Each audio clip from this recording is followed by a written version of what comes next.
Right, we're recording, and we've got Lewis Church, the new I don't know which is the best title, a Tonbridge AC record holder for the Decathlon. Oh, sorry, all good, thank you. Yeah, I'm not on it, but I don't need it. All good, thanks. He's in a restaurant in a hotel, being Yeah, banished by his girlfriend Asher, who's running the 400 meters at the Bucks Athletics Championships. So he might yeah, get the odd interruption from a waiter, I guess. But yeah. yeah, as I say, he's just scored 8,000 points in the decathlon, which makes him the number seven British all time and only the eighth person ever to achieve it. Here's the first question for you, Lewis. What year was the last person to achieve 8,000 points for Britain in Britain? Um, Jack Turner 2023, but then before that, it would have been uh, Tim Duckworth 2018. Yeah, spot on. He's a Yeah. very knowledgeable guy, viewers. So he's going to be good on the stats in this interview. So anyway, I thought I'd just do an interview because I'm a firm believer to mark such occasions. This is quite historic, 8,000 points for a Tunbridge Athletic Club athlete in the decathlon. And even though I come from a distance running background, I've always enjoyed watching the multi-eventers at Tunbridge train. Find it quite motivational and inspirational to watch them because they probably train more consistently and in a focused way more than any other member of the club, I would say. And that comes from from the distance side where people put in a fair few miles. So there's a lot goes into it, which we'll get into. But let's start. You became the eighth Briton, as I say, to score over 8,000 points last weekend. How's this week been? It's been pretty much the same as all the other weeks, I think. I was obviously been pretty tired, but again, I jumped in with you guys on Friday thinking I was all fine, and I clearly wasn't quite fine. But um, yeah, just back to it really. I wasn't expecting to do so well in April. See what I mean? So the whole season's still ahead of me, and I've kind of achieved the goal I set out. So a bit of juggling around now, working out what's next, and yeah, refocusing for another challenge. What's the biggest challenge? Physically recovering or mentally recovering then? Uh, I think physically for me, because I'm always invested and interested in doing it. So I don't feel like it's a chore or anything like that. I think it's just physically I'm battered normally. Yeah. Again, I've never run a marathon, but I assume it's similar. You spend a week or two not feeling yourself, and then you start building things back in, and it sticks or doesn't for a little while. But I've got all my toenails, so it's different. I suppose one of the things is that as long as you haven't got any niggles and injuries, that you hopefully, with a bit of recovery, then come off even stronger after such a performance. Yeah, I find yeah, I haven't got. I had a little bit of a niggle during it, but if you don't have a niggle, something's going to go wrong. See what I mean? So, I, yeah, this week, kind of apart from sore calves, I've been absolutely fine. And again, did the first javelin session, immediately felt that I was still going to be throwing personal bests based off last week, and the high jumps all carried over. So I'm just hoping I'll kind of keep the ball rolling. Um, yeah, it's exciting, really. Again, like I say, most of the time you don't come off without an injury, though. So you've got Yeah, to pick stuff back up. But I've been yeah. quite lucky. Right. I'm gonna share hopefully a document with some Yeah, stats because we're going to go over this 8,000 point performance first, and then we're going a bit about your background, the history in the club, etc. So yeah, hopefully you'll see this. You see that? yeah. I should have brought my glasses down, but I can see it. Right. Yeah, Okay. So at the top, we've got your performance in each event yeah. last weekend and how many points you get. And you've got dailies on the right. Yeah, I've got Daley Thompson, who's just come out of Celebrity Big Brother. He is, as many people will know, the UK record holder, and he was the world record holder in 1984. I've got his performances. I've got your PBs in there, which, if I've done it correctly, add up to about 8,284 against your 8,067 decathlon. And you got dailies, which is a colossal 8,847. Yeah, Just want you, let's go through each event and just let me know your thoughts about the event, where you are with it, and what you think you can achieve going forward from it. Because you're 28 years old now, and although you've got, I think you started, I've got in about 2008. You've still got a fair few years left in you, I think, because my limited knowledge of decathlon does sort of indicate that you can get stronger into your 30s with the Yeah. experience and everything else. So, do you agree with that?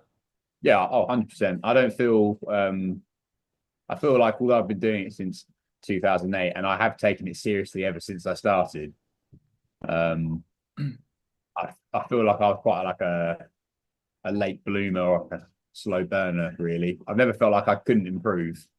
Um, but yeah, so I feel like obviously I've grown 6'6". I think it's going to take me longer to reach a physical peak than it would do for someone who's 5'9". So I'm Right. assuming that a few more years to get stronger. But yeah, basically, I've decided I'll keep doing it all the time. 100-meter PB comes down. As soon as I start getting slower, then you can't improve once you get slower. Yeah, yeah. I mean, starting with the 100 meters, something I heard, and I think I've repeated to you, as far as the decathlon's concerned, it's very difficult to gain significant amounts as you get older in the 100 meters. But it is in for example, in the throws events, you can get Yeah, stronger, significantly stronger and better technique. And so there's much more to gain from those sort of events rather than the 100 meters, for yeah, example. Is that right? yeah, definitely. So when you get to the point where you've kind of maxed out your physical peak, there's 10 technical events which you can't master when you're doing all 10. So you're just trying to juggle them around constantly. So obviously, being good at one event is a detriment to another. You train it the wrong way. So you're constantly trying to toe the line to make sure you can benefit all the events without, let's say, putting on too much mass, sort of losing some power to weight ratio or losing some leg speed. And also, some of the events don't necessarily complement, even though they look the same. The Mm, disc shot don't complement each other as much as you'd expect just from the body positions and you end up finding yourself in. yeah. So you can, I reckon, well, I don't know because I'm not there yet, but I reckon once I stop improving physically, I'll still have 2 or 3 years of improvement with the technical stuff, which would keep my level up there. So I've seen quite a few of the older athletes, mainly the European guys. They maintain their score despite getting slower, just because their throws improve so much into their 30s. And some of the top guys, what age can they reach and still be at the real top? So Roman Chevrolet broke the world record at 32. He got first person over 9,000. And obviously, Damien Warner's a vet now. He's 35, and he'll probably still be in contention to win the Olympics next year after. He's won Gotsis 8 years in a row. So again, he's 35 and he's still the fastest decathlete ever to live at 10.12. Right. Yeah. Still doing that at age 35. He's not slowed down at all. So I think everyone's if you keep on top of it, there's a lot of longevity in decathlon because you're not destroying one joint all the time or like although there's lots of repetition, it takes 10 years and you're still kind of a novice at all the events in terms of how many hours you put into each one. Yeah. Yeah.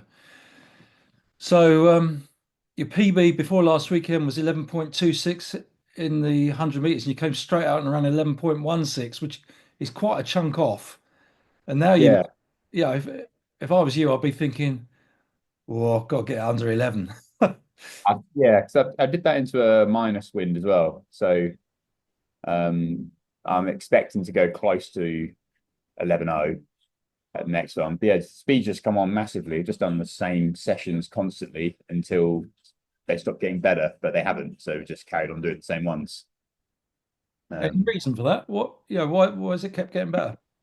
I changed the whole way I do my training plan in 2023 when I had two really innocuous injuries, and most of my injuries come about from changing the plan or the next stage of training. So I used to do like a wave loading plan, which is like you constantly change intensity and volume. Um, but now I do a pure block method training. So I do it was supposed to be 12 weeks of doing the exact same sessions. So I go to the gym and do the exact same workout 3 times a week, basically. Um, or or 2 workouts twice a week. And then the gym, all the track sessions rotate on a weekly basis, but it's the same one. So the speed set is the same every single week. The lactic session is the same session every week. And I found that stopped me getting injured because I got used to doing the same thing. And I think once you learn how to do something properly, you can then work on it hard because you're not thinking about it. And yeah, so Interesting. I Yeah. basically just changed it. Yeah, changed it from wave loading to a block method, and it just worked so much better. I haven't been injured once, apart from being stupid. So everything athletics related, I haven't been injured from since doing it, and that's been 18 months now. I can't let that pass. What do you mean by what did you do that was stupid then? I'll do like stupid stuff like a motorbike Right. or like that. Yeah. Yeah. Yeah. I tore my quad towards the back end of last year, but that was from trying to run flat out with having no food or drink for like 24 hours and then Yeah. finishing it off on the motorbike. So Right.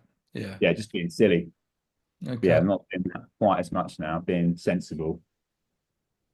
So, I mean, when you look at Daly, I mean, he was running 10.44 in his world record, and he was always a very explosive athlete, wasn't he? So, I guess that's what you're up against. You're at a disadvantage there in some Yeah, of the events, like the 100 and the 400, maybe the long jump a little bit as well.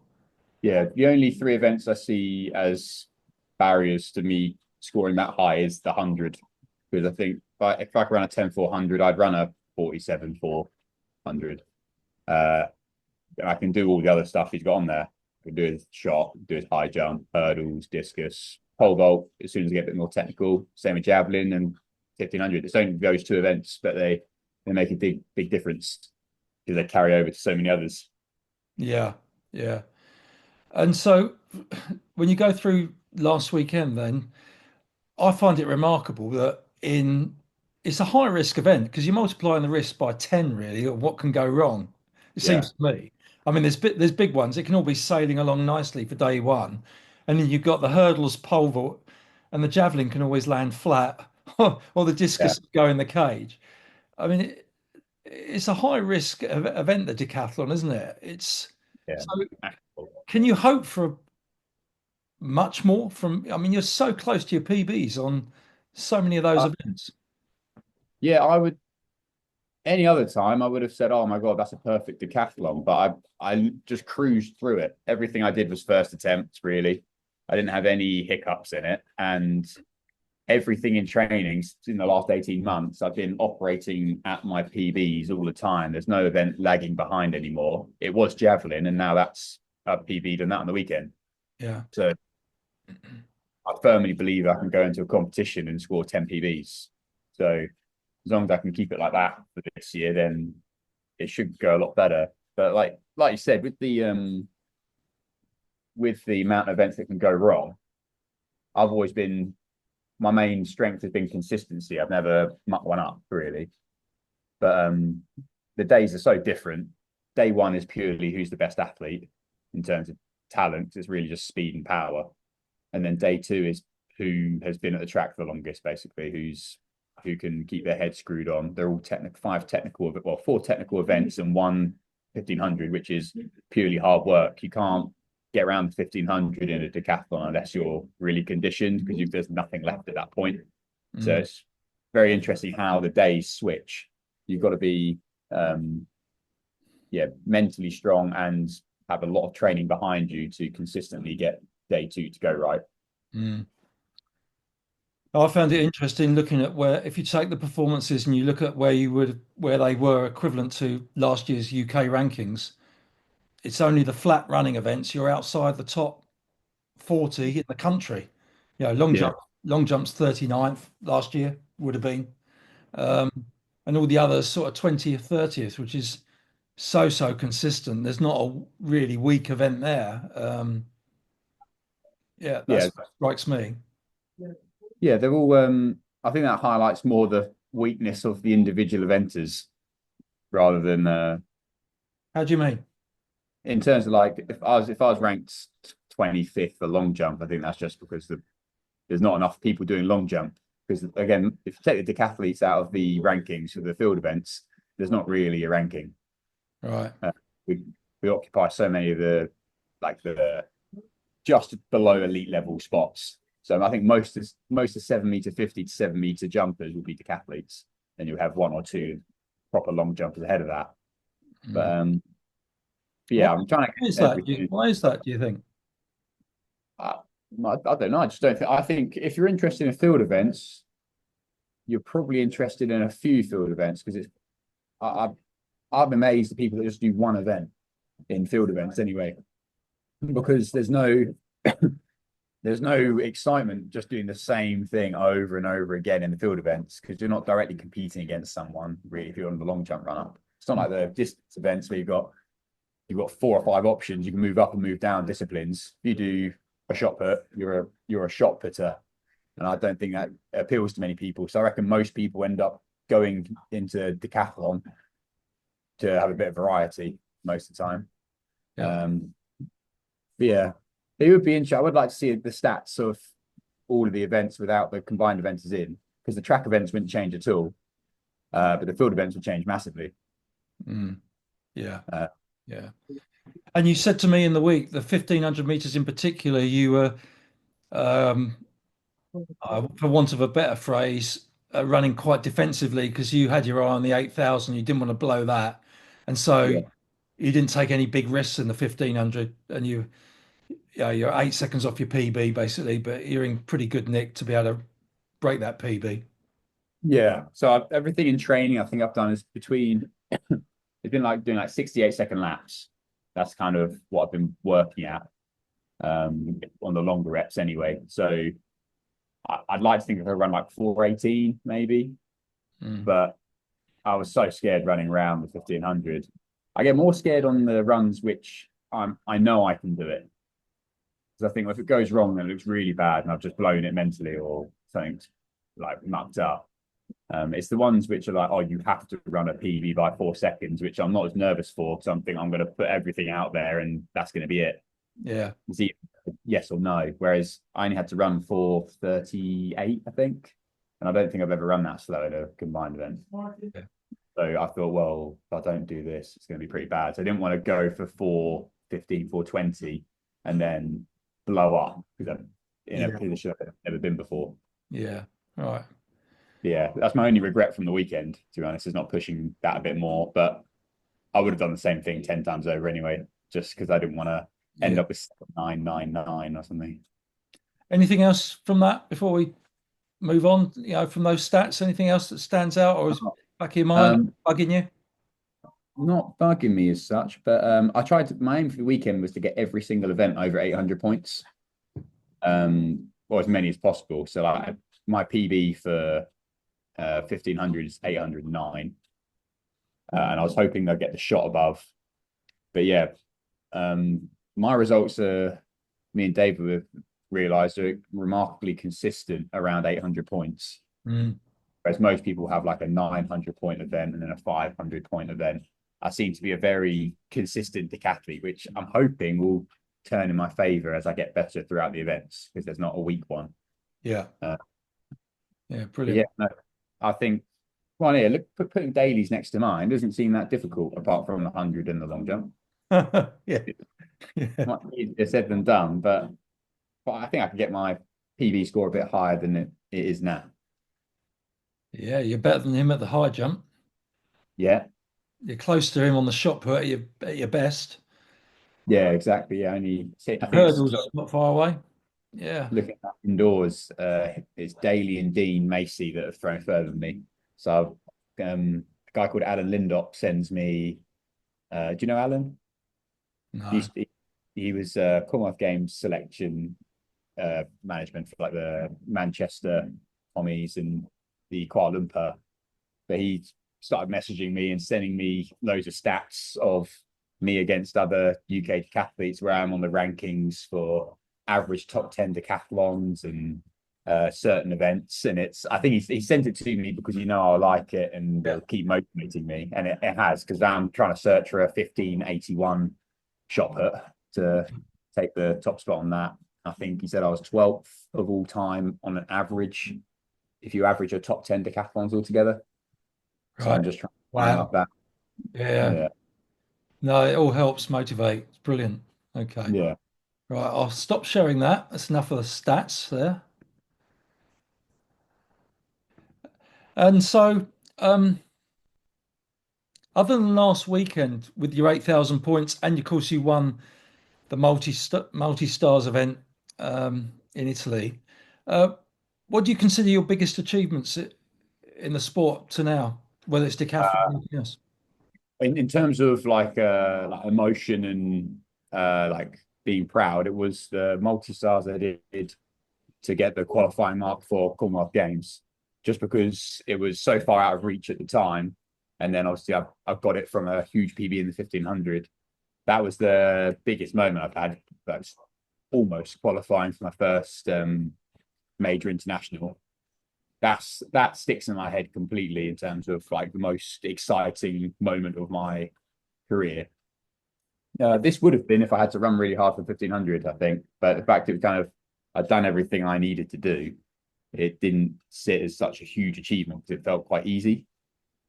Yeah, Um, but yeah, it was a nice position to be in, but it didn't have as much jeopardy involved to make it like really like massive adrenaline. And also, yeah, so that would be my biggest emotional, like, oh, this is amazing. I feel really fulfilled.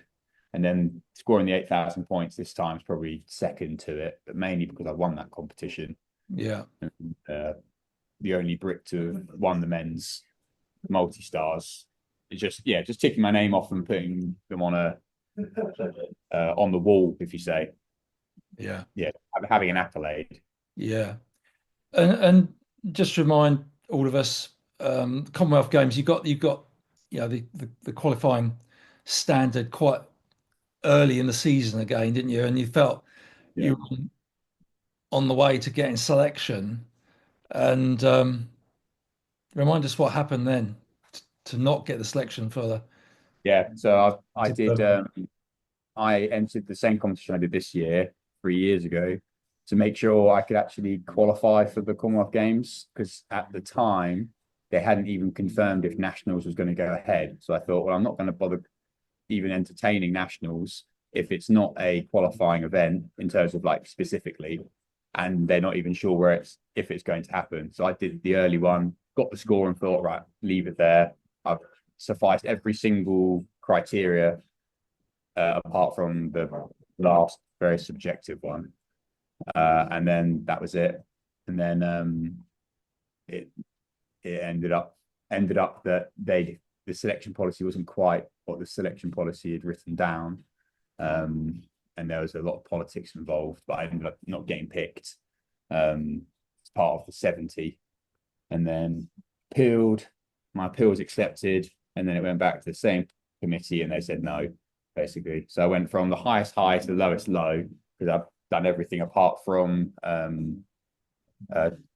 suffice the part which was subject to the team leader's opinion, basically.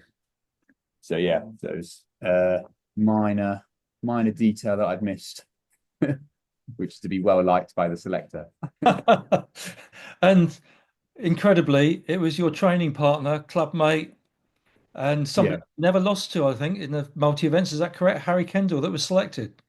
yeah. So I never lost to Harry, but me and Harry both deserved to go. Yeah, It shouldn't have been a case of one or the other. But for some reason, they decided we only want to take one decathlete, but we're going to take three heptathletes. And then after that, someone got picked for long jump who was ranked outside the top 200 in the Commonwealth Games. So none of it really made sense. But yeah, it was quite hard for me to obviously then see Harry do so well and enjoy the experience. That he made absolutely everything out of it. yeah, He enjoyed exactly what it was. yeah, Um, yeah, so that was hard for me. And I think it did take me, I reckon it took me almost the full year to feel like, oh, right, I'm okay now, because I was just quite bitter.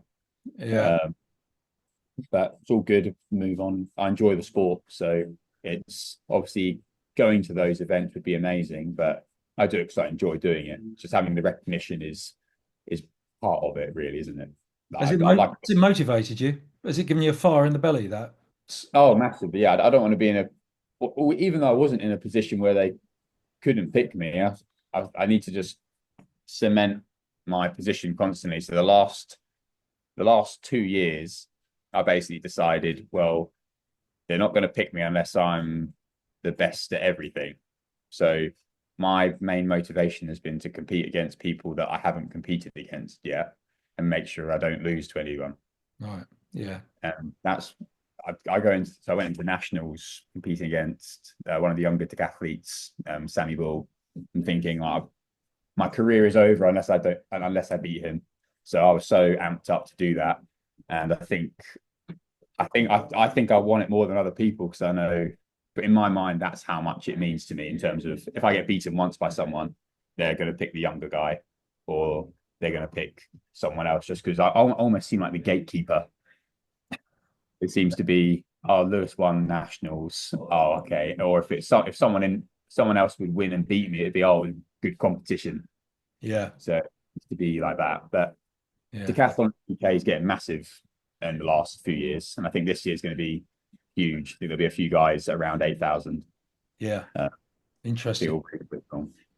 So just going back in time, your first performances on Para 10, I got as an under 13 in 2008, which is like 17 years ago.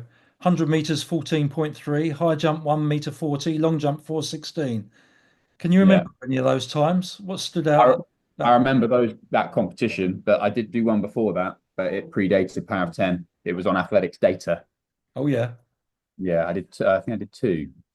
Um, my first ever competition at Tonbridge was a 150-meter sprint, and I still remember everyone in the race.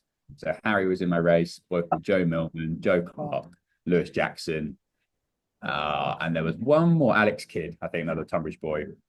And I remember doing that one, and I competed against those boys all the way up until Top Gear Under 17. So that very first race, they were all combined eventers.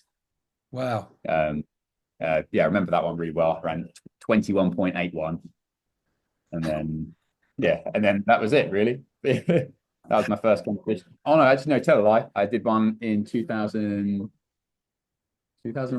or 2005. I'd have been like nine, Oh wow. 70, Right. 75 meters and the 600 meters. Yeah. I sat down when the gun went off for the 75. I had no idea. So gun went off. I'd gone down and then stood up, and I think it was Dawn. Gone, go, go. So I sprinted down. Oh, it might have been Vic, someone like that. I can't What, remember. what, what a memory. And in terms of in your early years, any particular people sort of inspired you, looked up to, or What at the club? at the Definitely. club or outside the club? Yeah. Yeah. Well, my primary school teacher at school was massive influence because she just kept putting the school forward for events just so I could do them, which Which was school was nice. that? Which school was that? Dunton Green Primary, Right. a lady called Miss Fitch, who I'm still in touch with now, Brilliant. which is nice. She works at another school now, and I go in and do some athletics there. But yeah, she got me into it, and I remember just doing athletics practice for the sports hall every break time for 6 or 7 weeks in a row, just to prepare for these sports hall competitions. I dragged my mate along with me. It was great fun. Loved doing it. And then when I joined Tonbridge, well, I joined Sevenoaks first, and there was an old guy. I don't know if you remember him, called John Robinson, Yeah. Yeah, I do. Yeah. but he's dead now, but he was pretty ancient when I joined the club, and he immediately took an interest in me and helped me out doing high jump and hurdles, which were his two main events.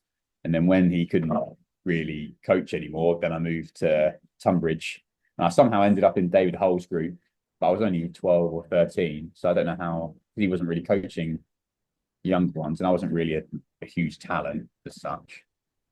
I joined that group, and then was kind of like by myself for a while. Everyone's a bit older, didn't really speak to any of them. And then It was Ryan Dinham. It was like James Wildish and then Craig Morton, all that kind of lot. And I remember just looking at Ryan in particular because he'd just come back from an injury. He's a Um, 200-meter hurdler, wasn't he?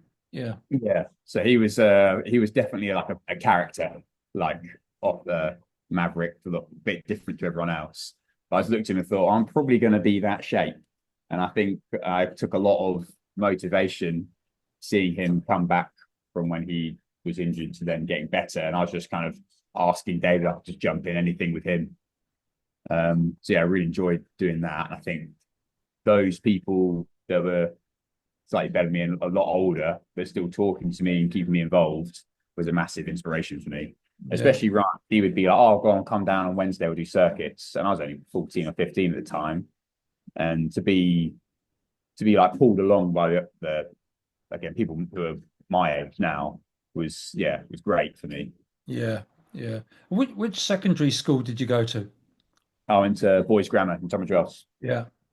Much Uh, athletics there and any help there? no, no, nothing, Right. nothing. All the Yeah. teachers were nice and good, and obviously if I told them what I did, they said well done. But not interested in athletics at all. Too many kids really um, to really notice you. See what I mean? It's all football mainly.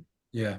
Yeah. I know we went to one of the school competitions and they had an A and B team, 4x1 and 4x4, and I was in none of them. And I was like, but I'm the only one here that does it.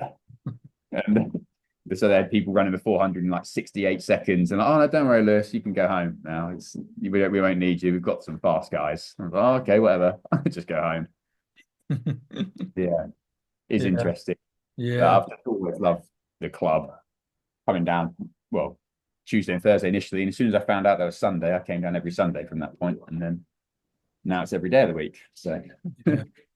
And you've always believed you could progress, or you just loved it, or do you do it because you love it, or do you do it because you're good at it and want to, or you good at uh, it, or because you're progressing?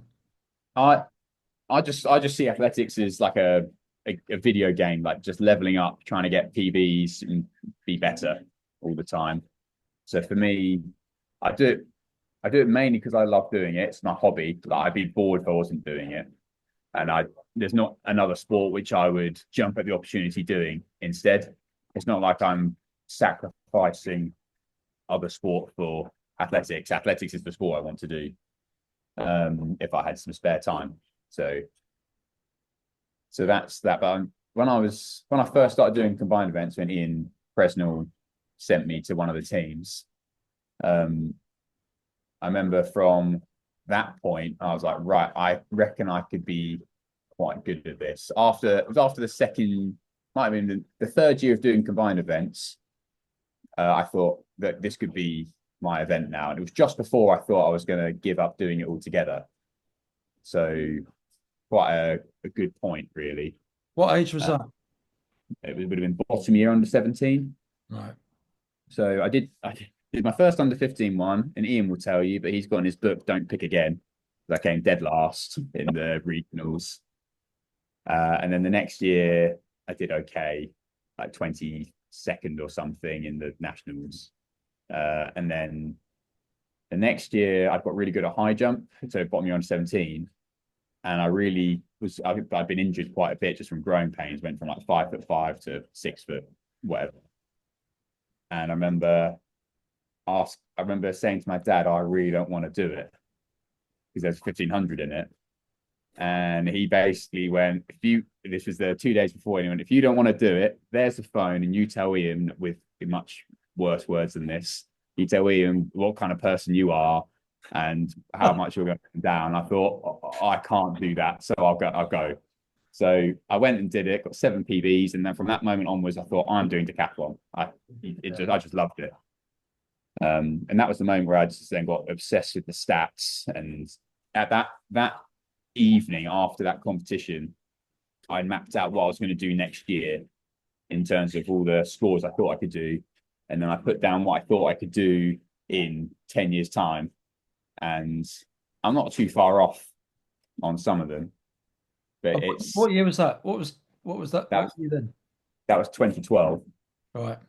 Um, But yeah, I wrote down scores that I thought I could get as PBs, and they came out as 8,430 something, all in much different ways to what I'm doing now. Mm. But but yeah, I looked at do you remember Martin Brockman? Yeah, yeah. So Commonwealth again, Games medalist. yeah, so he was very tall, skinny, and he always took a huge interest in me. So I took a lot of motivation from that. And obviously, Power of 10, you can look through what everyone did. And I always remember going, oh, I'm better than him at that age, at this, and this. So I could maybe get to there. Obviously, being quite naive and not, obviously, it's not all a straight line up to the top. But I really thought I could be as good as him. But I never thought I could be much better than him when I was younger. I kind of saw myself, my things I wrote down in 2012 was go to European Cup because I knew four people got picked for that. It was to score 7,000 points, and it was and to win nationals. They're my three main goals, and I did all of them in the first 2 years of seniors. I thought, oh, maybe I should aim a little bit higher, and then yeah, just kept going really. I mean, you mentioned you started in Dave Hull's group, which is predominantly a sprint hurdles group, well, Yeah, 400 hurdles as well. And I always remember you thinking, geez, this guy can run a fast 400-meter hurdles. And that, I guess that could have been the other route you could have gone. And quite a few, it seems to me, quite a few 400-meter hurdlers become decathletes for some reason. yeah, or the other way around. Yeah. Carsten Warholm, obviously a decathlete. In the UK, you had Seb Rogers, who became a very good 400 hurdler. Jacob Paul did a lot of combined events and like under 17 level. Can't think of many others off the top of my head. There'll be quite a few internationally. Yeah, Anna Hall for the women. Yeah. But yeah, there's a lot of the four hurdles is just the most technical track event, so it just carries over really well. So if you can four hurdle, you can already long jump, high jump, 400, 100, 1500 in Yeah. my mind. Yeah. You have to be able to jump forwards and sight stuff. So long jump and high jump are sorted. And then obviously the training is in between a 4 and an 8 maybe for the four hurdles. Mm. And you hope you're just fast enough to run the 100 in that case. But definitely, yeah, I did a lot of 400 hurdling with Dave. And I only did the 400 hurdling in English schools again because Dad was like, well, if you don't do the 400 hurdles, then what's the point? What does David think he's adding to your training? Like do the event that he's coaching you, so it's a bit more fun. Otherwise, we would have just done high jump every year. Did you ever But finish anywhere in the English schools at any individual event? I came fourth or sixth every year, Right. and but every year, if I picked a different event, I would have probably medaled in the long jump or the high jump. But Right. the four hurdles, I always thought the four hurdles was the easiest option, but I'd never really had the flat speed for it when I was younger. Right. Uh, Running, yeah, you mentioned Dave Hull. You started in his group, and he's still heavily involved in the coaching and advising now. There's been quite yeah, a few others, specialist event coaches you've utilized. You want to give them a shout out? yeah. So John Bancroft over the years has helped me massively with high jump. I think that's why I've got such good like technical literacy for it now. I can really understand the event. So he put a lot of time and effort into me when I was younger, and I don't see him as much as I should now. But when you're doing the decathlon, you can't specialize in the events with all the specialist coaches, if you see what I mean. So again, John massively important for my development in that. And Derek Laws for the pole vault. Again, getting me into pole vault straight away, been really good help, makes it easy to understand. And John Wakeman as well has been helping recently with some pole vault. But again, all very few and far between, but all the nuggets of information I get from them, I can then work on for weeks because I don't do enough of the event. So one comment for me will last me a month, Yeah. and I'm working on that.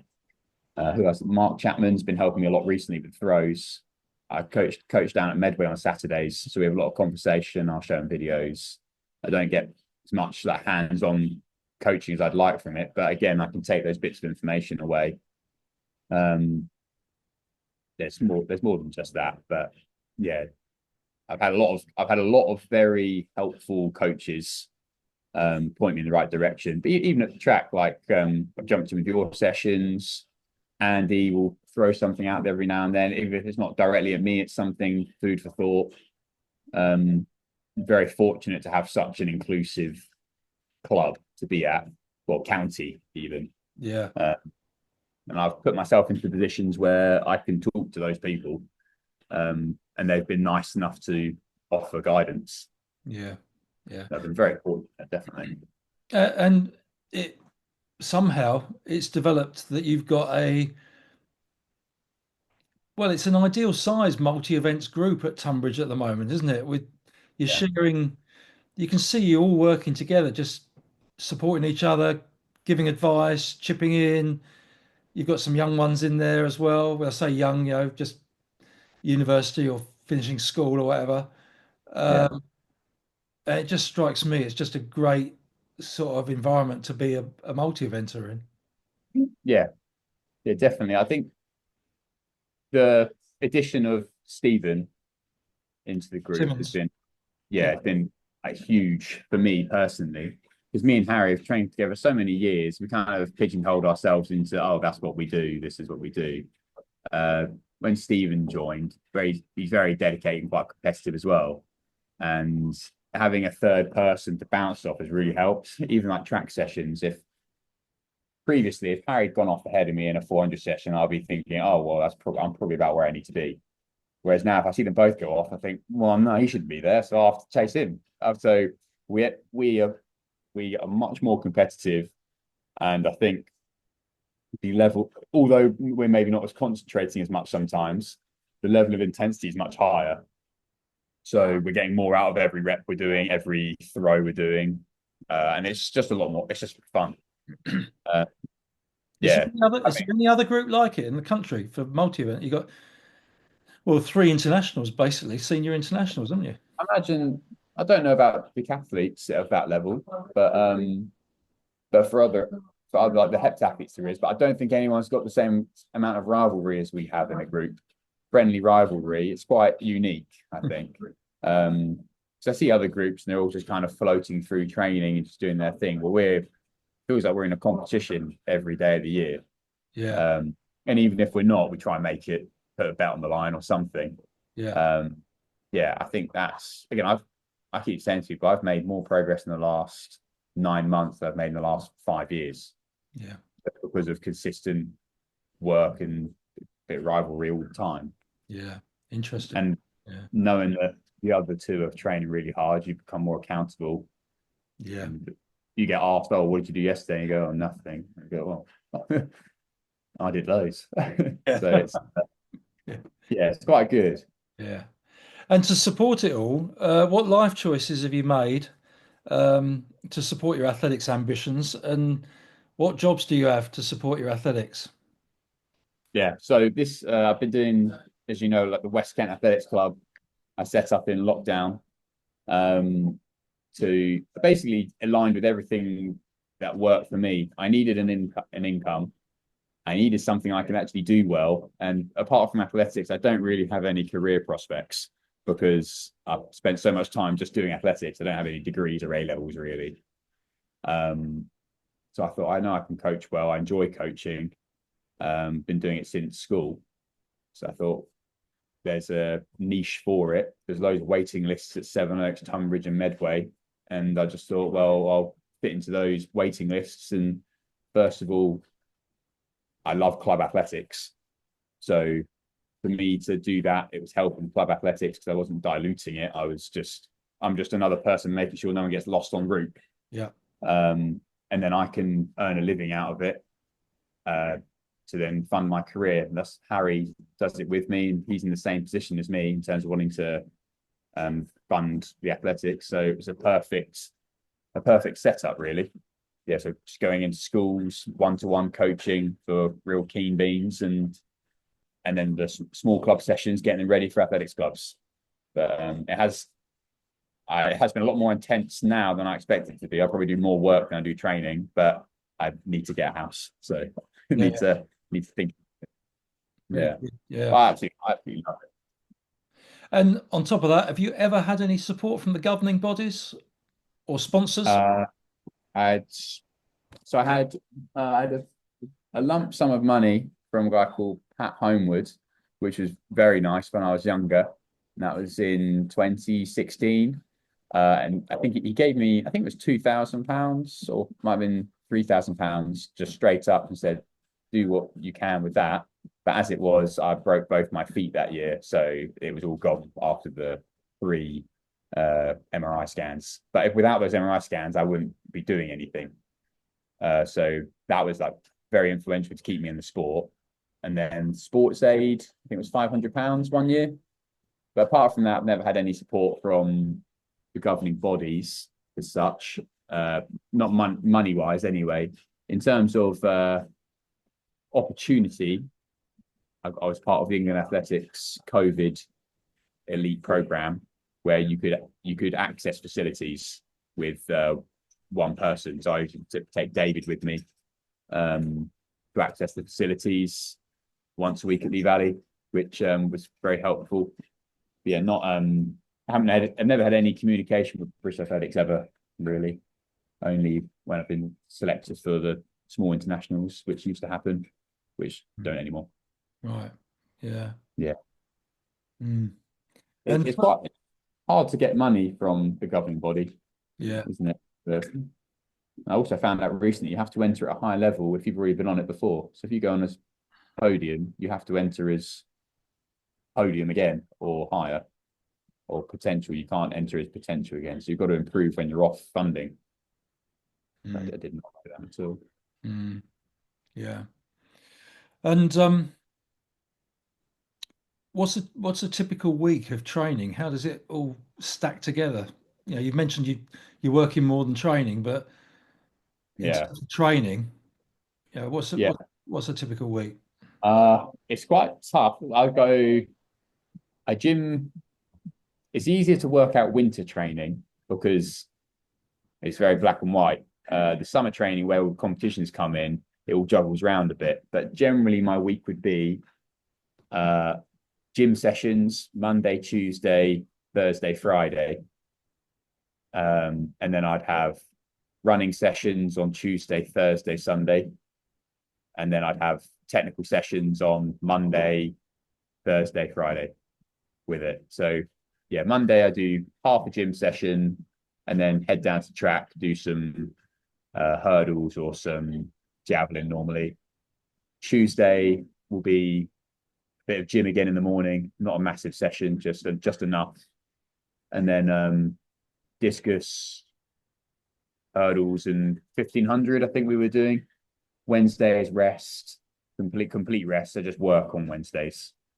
Thursdays would be all the speed stuff and the powerful stuff. Friday's a continuation of that. Saturday, complete rest again. And then Sunday's a lactic session. So I kind of split my week. I never used to have 2 days rest, but I found it works a lot better now.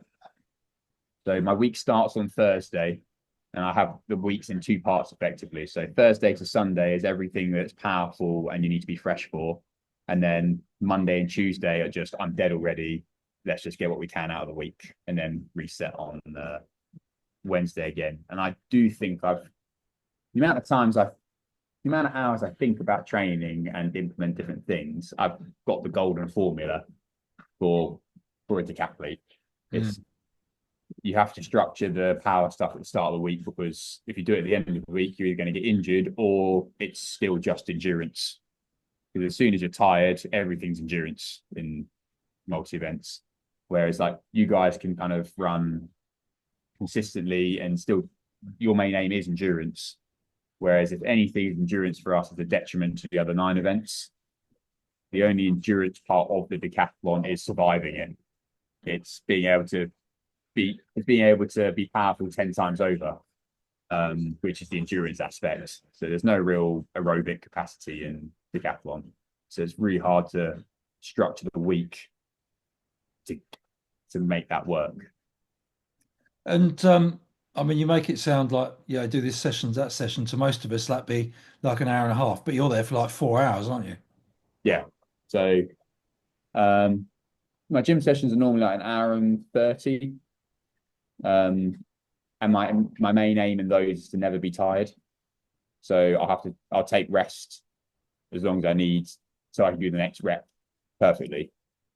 And then the track sessions, to get enough quality out of them, we're there for normally 3 hours, and that'll probably be an hour an event. So Right. the as it works out anyway. Yeah. Yeah. Um, in terms of training and also during a decathlon, anything particular from a fueling point of view, nutrition? Oh, in terms of what you should do or what I do. Yeah, the truth of it. Yeah, what you do. Yeah. In terms of fueling, I'll just eat absolutely anything normally. The skill in decathlon is being able to eat really close to sessions.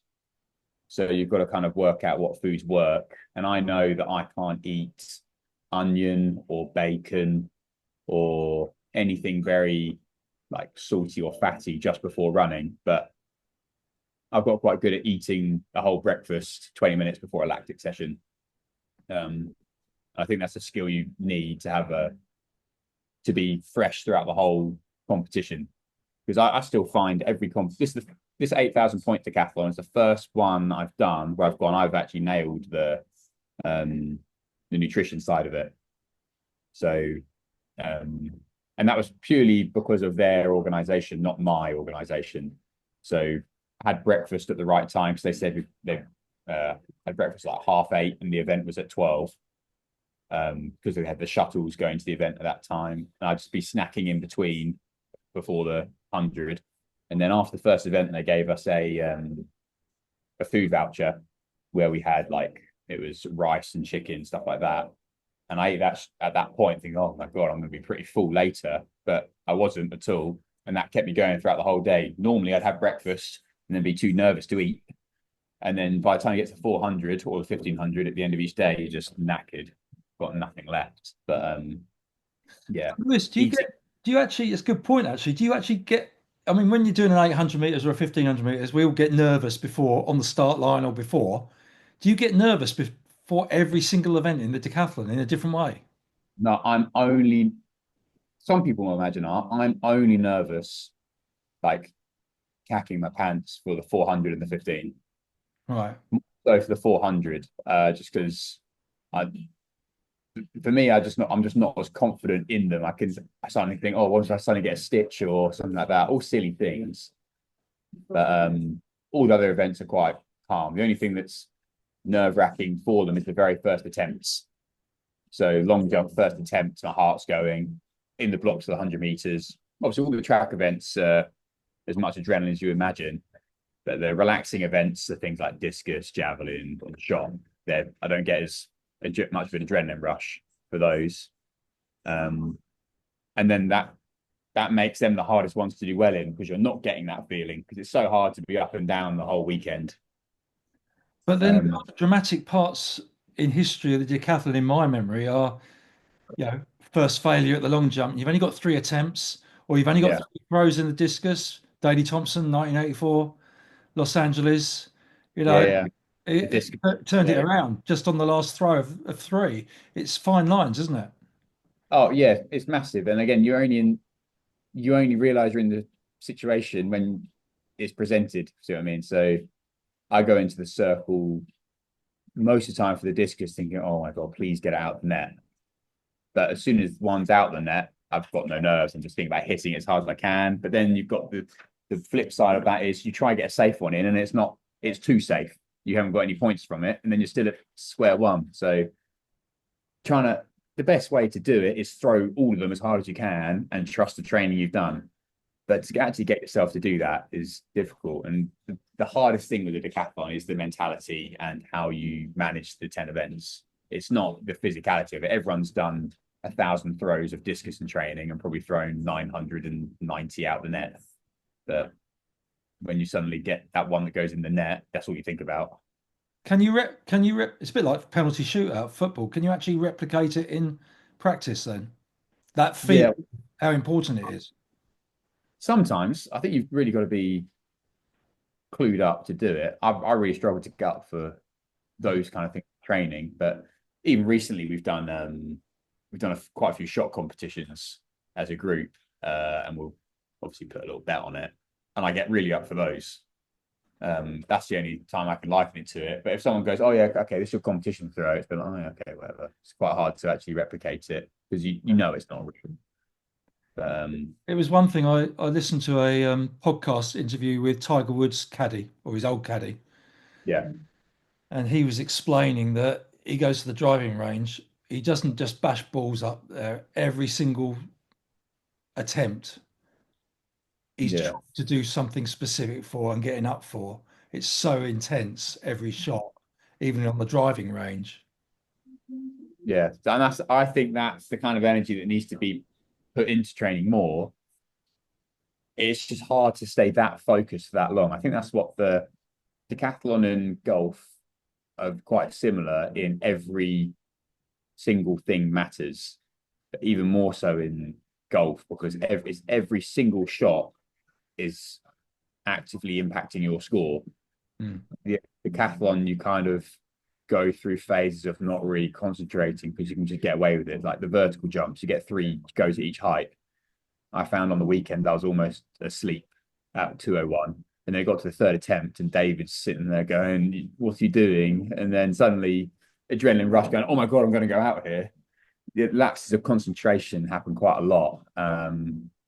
Yeah, It's just staying on top of it, or getting someone else to remind you what you're doing. yeah, Well, for me, it's anyway, I sometimes zone out. yeah. Um, So that's why he's so good. Tiger Woods, people like Roy McIlroy, yeah, they look focused all the time. They, yeah, just again masters at their game. yeah, yeah. So you've scored 8,067 points. I think you're ranked 37th now on the world rankings. That Yeah, on the point system. Yeah, there's 24 go to the world champs at the end of the year.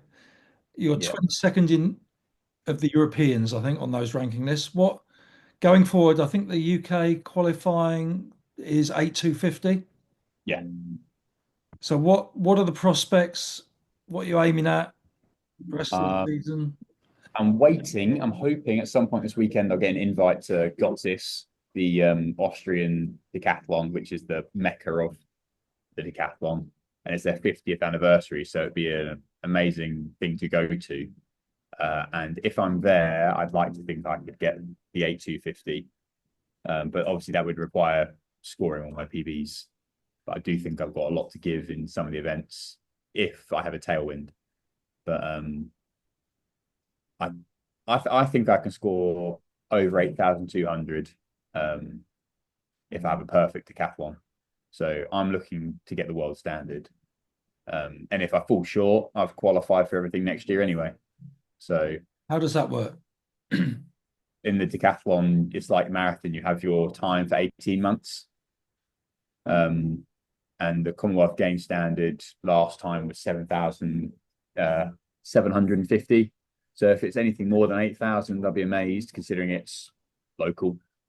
And the European standard for the last two times has been 8,000 and 8,050. And last time they wanted to lower the standard to allow decathletes and heptathletes an easier opportunity to qualify if they're within the ranking. So I like to think that will carry over as their mission statement as such, because they don't offer anything for the combined events currently. There's definitely So a decathlon in the Commonwealth Games, is there? yeah, I wasn't sure either, but yeah, there is. Yeah, it's on They've all the changed select. they've changed some of the events and stuff like that, haven't they? What's Yeah, but on as far as I'm aware, it's on because I saw Wales and Scotland had a standard for the decathlon. yeah. Um, yeah, so my sole aim will be now to score 8,250 points and just go for it. Really, just need to find some good weather and then stay injury free. I've got three opportunities to get it if I need them all.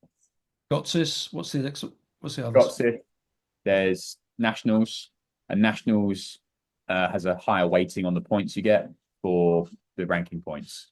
So And that's at if I Birmingham. That's the England champs at Birmingham, is it? yeah, Birmingham England champs, and Yeah. then I've been invited to the World Tour Gold Meet in Tenerife, which I'll have to say yes or no to soon, and then Hexham, the one I just love doing it. I would PB there every time, so it just feels like Tonbridge, but in Newcastle. Yeah.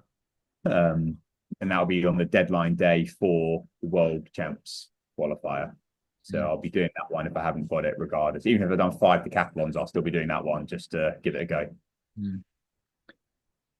And so that's this summer, and then longer term, how do you view your role in the sport, and how Uh, do you develop? I think I'm already kind of going into it in terms of helping out the club a lot, becoming uh, more of a coach role over competing role as it goes on. I just want to stay within the sport, and it's not even give back to it. I'm already doing loads of stuff for sport. I just want to stay within it, and whatever role I take, I take. So I mean, if it's officiating, coaching, mentoring, I don't mind what it is, as long as it's me giving my sixpence into the sport, and hopefully someone gets some inspiration like I did from all the people that helped me out. Yeah, yeah, brilliant. That's what I'd like from that. Right. Well, that they were the questions I had, but I've got a few from our training group who are Yeah. in Tenerife at the moment, finishing up. Yeah. How do you deal with fatigue during a competition? Do you ever hold back to keep fresh for later events? No, never hold back. Yeah. It does play on your mind though. Like I found every decathlon when I became a senior, I got more and more fatigued each time. And I remember thinking, I'm not going to be able to finish one of these one day. Uh, but it was a case of when I was younger, I used to warm up for every event, and you get so fatigued warming up 10 times. And as I got older, and it's made only really settled in massively how little you have to do when you've been training for it was when I did the 1 hour decathlon. So now my aim is to do as little as possible all the time. So I'll warm up for the 100 meters and I won't warm up again. I'll just hope that I stay warm enough throughout the competition. Might do a few high knees and bits. But that's how I deal with fatigue, is by doing less, basically. And it does come with its own risks. If you sit down for too long or it's horrible weather, you can't avoid warming up again. But dealing with fatigue, it's just staying hydrated, having a lot of electrolyte tablets, bits and bobs of stretching, and stay off your feet when you can. So I find myself lying down more than I do standing up at decathlons now. But yeah, but so with the fatigue part, you only tend to feel fatigued at pole vault because that's where the biggest amount of adrenaline is. So you get a huge adrenaline dump at pole vault, and then you're just kind of crawling to the finish of the decathlon, and that's where you work out if you've managed your fatigue well enough or not. Yeah, But yeah, it's tough. Every single one I've done has been different, but the best thing to manage your fatigue with is to be just fitter.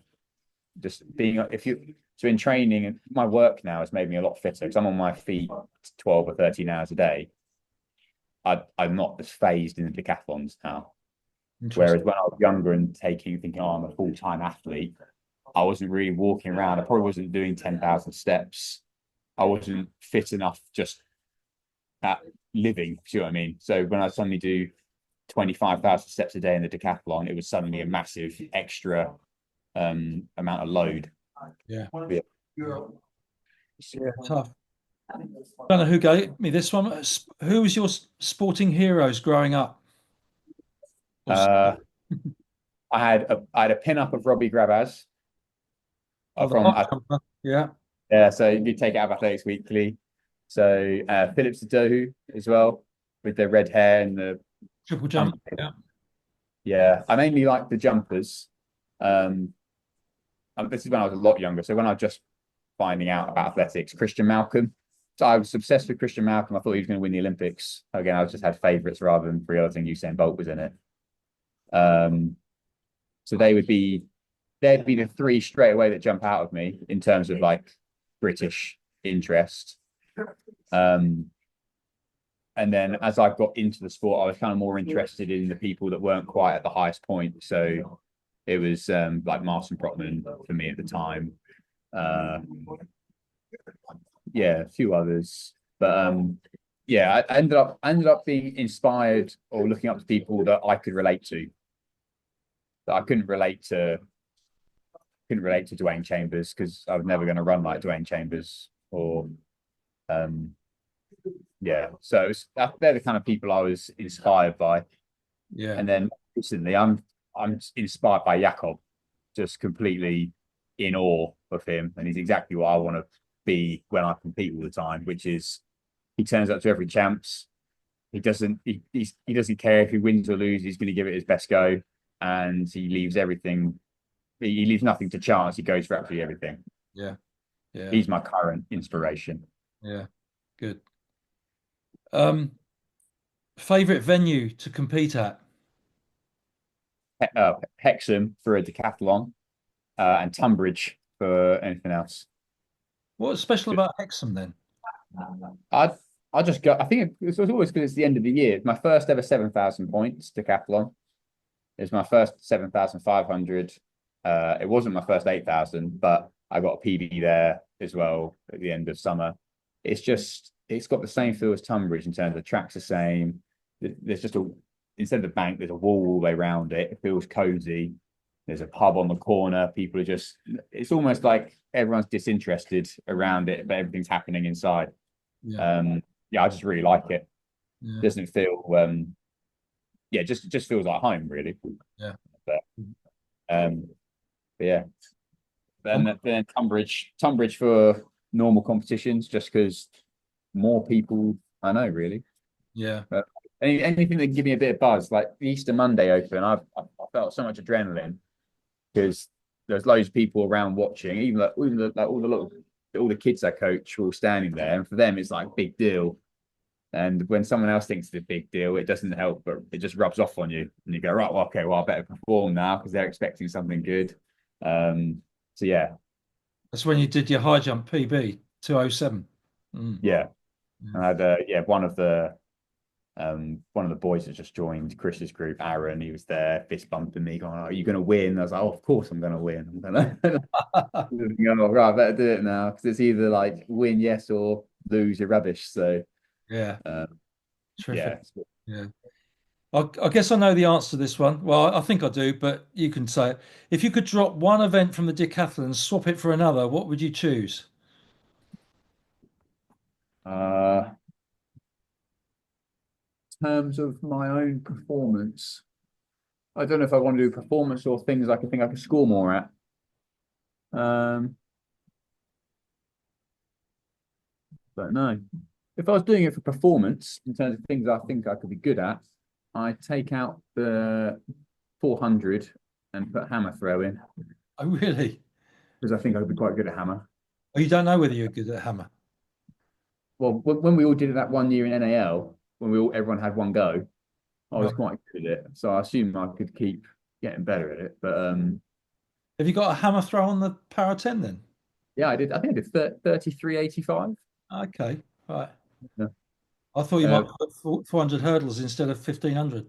Well, no, and the other, I want to keep the 1500 in because although I don't like running it, I like running it more than the 400 in terms of fear. But I feel such a sense of completion. If they didn't have the 400 or the 1500, the decathlon has no, like, and it has no manly feel. Right. So, like, doing those hard track events make you feel manly, they make you feel like you've worked hard. Um, yeah, so I wouldn't change the decathlon at all. I think it's the most perfect mix of events. You've got day one, which is for the athlete, day two for the technician, and the whole 10 events together of endurance full of 9 power events. I feel bad that the heptathlon is only a heptathlon for the girls Well, I was because going to it's not, say, because I can remember a few years ago, there was a bit of debate about whether the yeah, female was going to be doing decathlon. They said they'd have to give it 2 or 3 years because if you start including the pole vault, people need to prepare for that. yeah. I think it's a shame that it isn't a decathlon already, but I see why people are reserved to do it because all the good heptathletes at the moment will probably not be good decathletes because the shift of the event would be massive. They have to change it. the focus wouldn't be completely speed anymore. Right. Uh, yeah, but it's just the heptathlon is amazing in its own right, but it's not a full representation of how difficult athletics can be. The decathlon's got everything in there. Like I could probably write a 300-page book on every decathlon that I've done in terms of the competitors, how I'm feeling, what's going on. Um, yeah, every decathlon's got its own story, and I think that's why it's so interesting. Because at no point are you safe. At no point have you won. There's always something that can happen. Something that's never happened before will prop up. So I've never had a boring one. Yeah. Yeah. Well, you touched on almost at the finish now. How does the relationship with competitors compare to individual events when you're in decathlon? Um, it will. Well, I don't know. I'd see the distance runners and the sprinters get a little bit not shirty with each other, but it's almost like peacocking, isn't it? You walk around as if I know I'm going to beat you. I'd say it is exactly the same in the decathlon from my point of view, but you pretend it's not. Basically, you can't be angry with someone for 2 days, but you can definitely you could. Um, yeah, I think I'm probably a different person to ask to most people, but I want to win so badly. I'm very certain that I want to beat that person, so I'll probably be slightly different than most. Mm. Um, not not nasty, always be polite and nice, but I know I'm there to try to beat this person, so I'll do anything I can to get an edge. See what I mean? It's like Yeah, McElroy in the last round of the Masters. I can't remember who was it he was playing with. He didn't talk to him. Sambo. Yeah, the Sambo. You do whatever you can to get an edge. So if it's a mental edge, physical edge, or anything, and you see people doing it all the time, but Really? no one admits to it.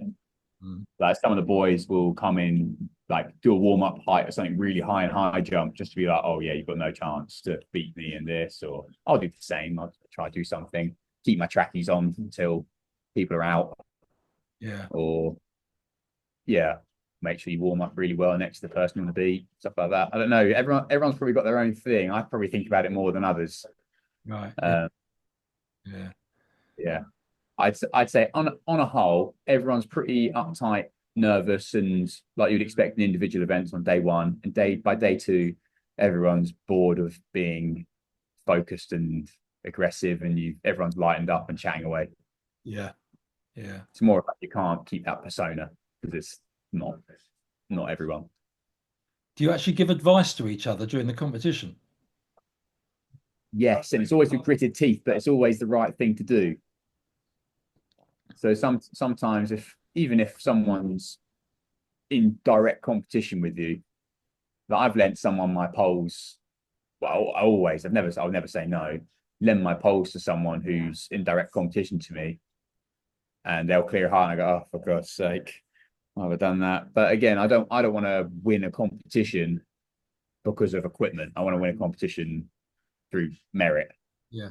Um, so stuff like that, or even yeah, if someone's doing something crazily wrong and you see it's something that's easily fixable, you I'd give them a nudge and tell them, like, oh, you're doing this. Did you realize? And if they say no, they fix it. And if they do well, they do well. But yeah, I'm not sure I'd do that in an Olympic final. I don't know. Yeah. But in all the decathlons I've done, I've never withheld information. Do you know what I mean? If it's something that's not coaching advice, because you can't coach each other, it should be, but or your run up moved, or did you realize you're taking off on the wrong leg, or whatever it is. Mm. You Interesting. do Yeah. that. When did you realize 8,000 points was likely to happen or could happen during that decathlon last weekend? When I finished 100. Really? That early? Yeah, yeah. Yeah. Well, Did I you have to ranked sorry, did you have to change your approach to the decathlon and your expectations after that? after the 100. Yeah.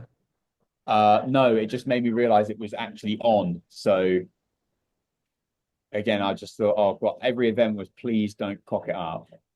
but then I needed one event to go well.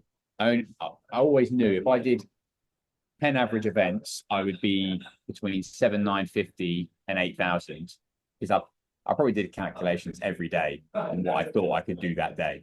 I can imagine. Uh, so the whole time I was thinking, right, I need one good event. And I just need it not to go wrong. So when it got to, I thought I could score 8,000 all the way through. And when I cleared 465 in the pole vault, I knew I was definitely going to do it. But even then, even me saying definitely, I sort of fluffed up javelin. But javelin was the one event I thought, right, if this goes well, all done. You can't go wrong in the 1500 really, as long as you're not silly. Yeah. Yeah. So after javelin, certain, but after the 100, I was certain I could do it. But after javelin, I was certain I had done it. Yeah. Yeah. It's yeah, so I haven't really, because I came straight back from that weekend and started working, and I still haven't really thought about the whole weekend as a whole. I haven't had time. So this weekend, I'll probably think about it a lot more and realize, well, again, even doing this, I realize kind of the achievement that I've done. Yeah. Yeah. Brilliant.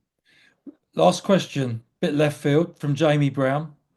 Yeah, Got a choice. yeah. Jude Bellingham or Prime Deli Ali?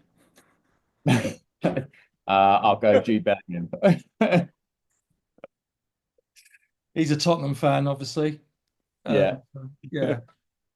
Anything I should have asked that I haven't asked you can think of you'd like to say? Um, what again depends what you're after, really. If it's all decathlon stuff, I imagine you've done it all.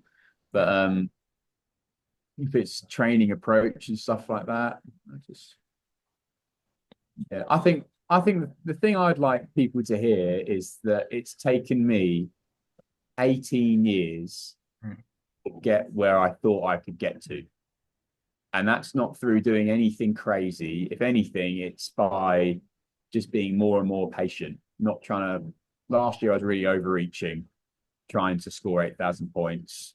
And after you realize that you are good enough to do things, I think it all becomes a lot easier. So I would always, and it's what I tell a lot of other people as well. You do all the training, okay, and you might be doing the exact same training as the person next to you, okay, and you might think they're more talented, but there's no reason to think that. So if Mm. I'm doing 10 100s and the person next to me doing 10 100s, okay, we're both going to improve. It might be at different rates, but I think you need to accept that you're getting better yourself when you're on a different path. And yeah, you don't have to do more just to be better. A lot of people, myself included, I would have done lots of extra bits thinking, oh, I need to do this, need to do that. But me resting twice a week has improved my performance massively. And I don't know if that would have been the case 6 years ago. I don't know. I can only assume everything I've done has worked because I'm still in the sport and I'm still injury free.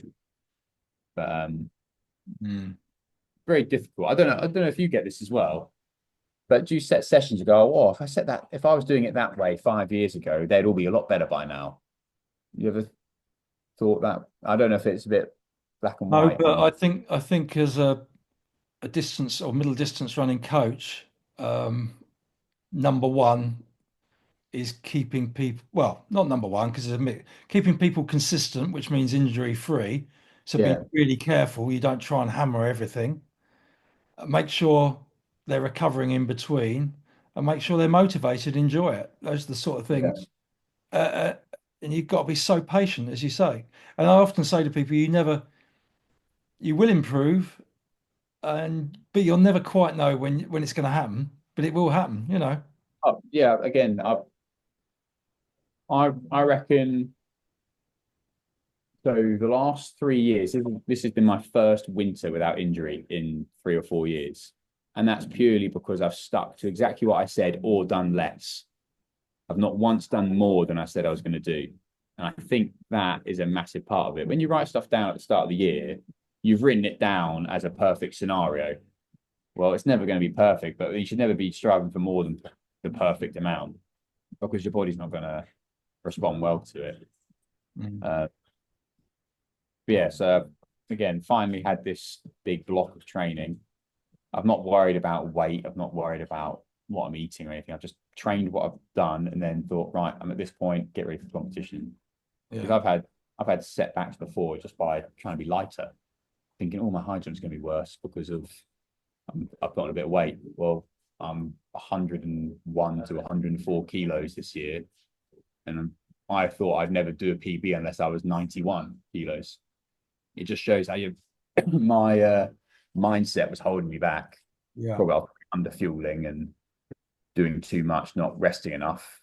And if you just let your body adapt the way it's going to adapt, it can only go well. Yeah. Uh, Yeah. but yeah, I'd say the biggest thing is being consistent. Trying to be, like you said, try to be motivated, and you get the result. It might be 6 months down the line, 3 years down the line, but it does come eventually. You get what you put in. Yeah. Brilliant.